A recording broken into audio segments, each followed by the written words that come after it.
I'm Muireann O'Callaghan, and I am a teacher over at Yukon Avery Point and a writing mentor at the U.S. Coast Guard Academy. I'm currently writing little flash nonfiction pieces, so it's very flashes, very concise, almost like looking through a keyhole and just doing a moment of time.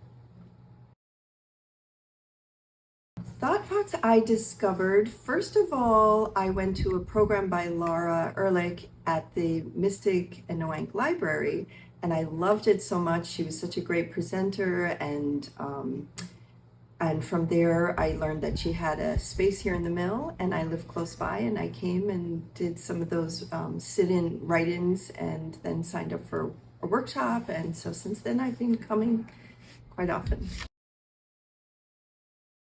ThoughtFox, I think, is just so supportive and so positive and so just encouraging overall for a type of work that sometimes can be daunting or just it's sometimes a solitary work, which is great. I love that, but it's also really nice to have accountability and show up somewhere and just have a time frame to work in a beautiful place to work on writing. And so to come with a group of people and write here and discuss things has just been a really positive experience. ThoughtFox, I think one time when I came to a group here and I read a little piece that I had done that I do that thing where writers say, oh, there's really no story here, I don't have conflict, I'm not quite sure what it is. And when I read it, straight away the feedback was, that's really authentic, and there is conflict, there is this inner turmoil, there was so much feedback on what there was instead of what I was doing to myself, what there isn't. I think that encouragement helped me to keep going.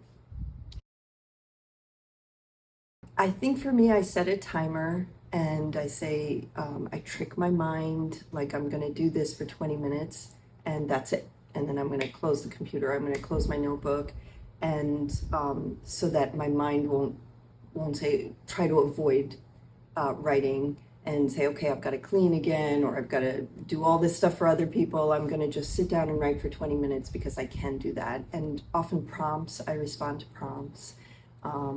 And ask myself a question or set up a framework like write about a memory of resentment or joy or something, and what's the thread, whatever comes to my mind. It's that time I was on a boat, and use that metaphor of being on the boat and just stick with one thing. I think I write a lot in a notebook and journaling and just developing my own voice in a journal, and then from there, just once I switch over to the computer, then I'm a lot more of an editor kind of. But yeah, I think a mixture of just writing in my journal, doing timed writings, using prompts, and kind of just tricking my brain that to sit down and do this and don't avoid it.